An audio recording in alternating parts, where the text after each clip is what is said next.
EV's Kitchen ကနေကြိုဆိုပါရစေ။မဲကဒီနေ့မှာလွယ်ကူပြီးတော့စားကောင်းတဲ့တီရာမီဆူလုပ်နည်းကိုလုပ်ပြပေးမယ်ပေါ့နော်။ဒီတစ်ခါမှာဆိုလို့ရှိရင်မဲကဒီလိုခွက်ကလေးတွေကိုသုံးနေပေါ့နော်။ဒါလေးတွေကြတော့လို့ရလဲပို့ပြီးတော့ cream type ဆိုတော့ဒီလိုဘူးလေးနဲ့ထည့်တာပို့ပြီးတော့ကောင်းတယ်ပေါ့နော်။ပြီးတော့ presentable ပို့ဖြစ်တယ်ပေါ့။ကဲအခုစပြီးတော့ပထမဦးဆုံးအဆင့်အနေနဲ့ကျုပ်အနှစ်နဲ့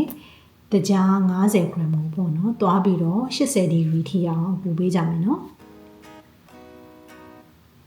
ဒါ castor sugar ပေါ့နော်။တကြားအပွင့်သေးကိုသုံးနေ။ဒါလေးကိုနည်းနည်းလေးဖြူပြီးတော့သမသွားအောင်မှွေပေးမယ်ပေါ့နော်။အပူပေးတဲ့အခါမှာလည်းအောက်မှာရေနွေးမွေးနဲ့အပူပေးတယ်။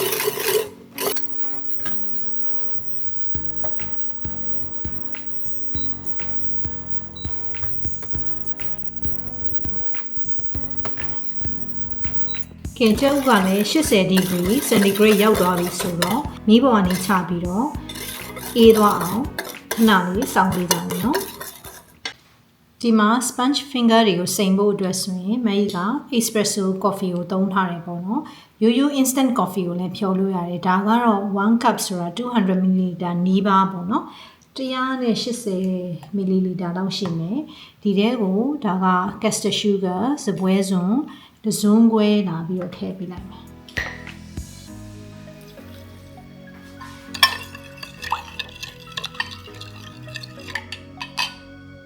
ပြီးရင်ခု coffee ဖြော်ထားတဲ့အဲကိုဒါ coffee liquor ဆိုတာလေအရန်ကိုကောင်းနေပေါ့နော် tiramisu လုပ်လို့ရှိရင် coffee liquor ကပါမှသူ့ရဲ့အရသာပြည့်စုံတယ်ဒီ coffee liquor ကိုစပွဲစွန်း2စွန်းကနေ3စွန်းအထိထည့်ပေးလို့ရတယ်ပေါ့နော်အခု cream ကိုဆက်ပြင်ကြမယ်နော်ဒါက whipping cream 110 gram ကိုသုံးတယ် thicken cream ရရင်လည်း thicken cream သုံးလို့ရတယ်နော်နောက်အရေးကြီးတဲ့ ingredient တစ်ခုကတော့ဒီ cheese mascarpone cheese ကိုသုံးတယ်ဒါက250 gram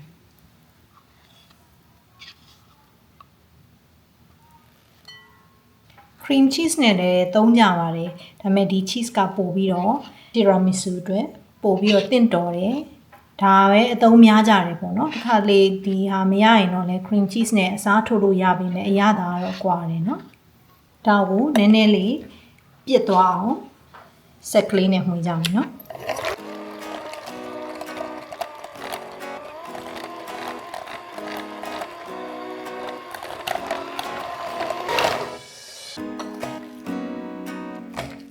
နော်ဒါဆိုရင်ရသွားပြီ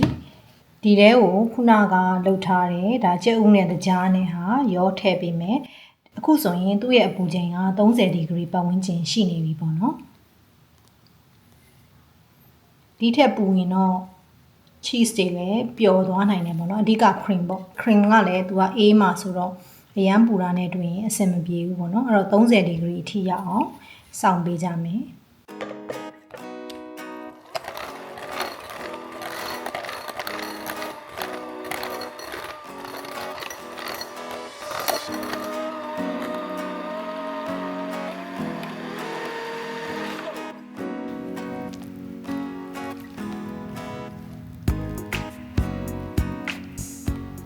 ကဲအခု cream ကလည်းအဆင်သင့်ဖြစ်သွားပြီ coffee syrup ကလည်းအဆင်သင့်ဖြစ်နေပြီ sponge finger ကလည်း ready made ပဲသုံးတယ်ဆိုတော့ခွက်တီတွေကိုထည့်ပြီးတော့ပြင်ဆင်လို့ရပြီနော်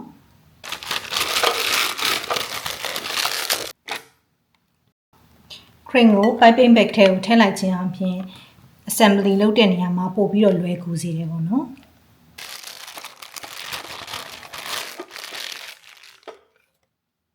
ဒါကတော့ ready made sponge finger ပေါ့နော်ကိုယ့်အကိုလုပ်ချင်လည်းရတယ်မင်းအရင်တုန်းကလုပ်ဖို့တဲ့ recipe တစ်ခုရှိရဲအဲ့ဒါကို link နဲ့လည်းပြန်ထည့်ပေးမယ်ပေါ့နော်အခုဒီ recipe မှာတော့အသင့်သုံးဒီ sponge finger ကိုလည်းသုံးတယ်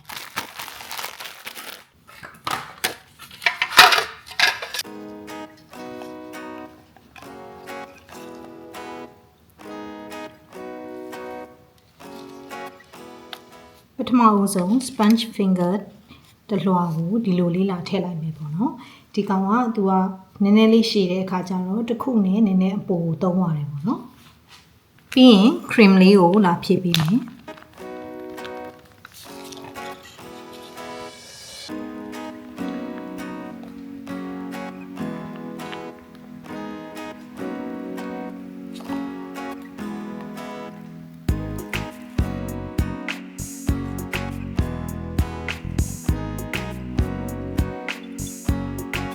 ပြီးရင်ဒုတိယရောင်ထည့်မယ်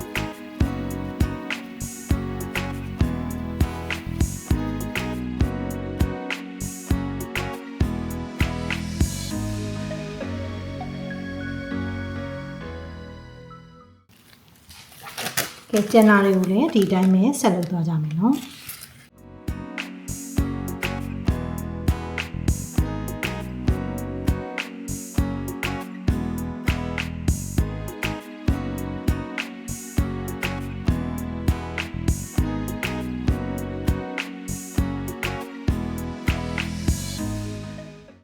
ကဲဒါဆိုရင်တော့ပြီးသွားပြီဒါကိုရေခဲတက်တာထဲမှာ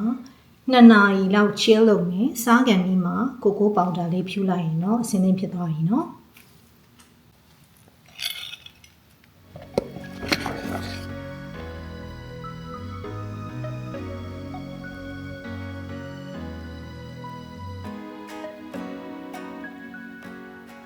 တီရာမီဆူမှာကိုကိုပေါင်တာဘာမှပြည့်စုံတယ်เนาะနှမို့ဆိုရင်လည်းသူကအရသာတော်တော်ပေါ့တဲ့သဘောရှိတယ်ပေါ့เนาะတော့ကိုကိုပေါင်တာများများလေးဖြူပေးလိုက်မယ်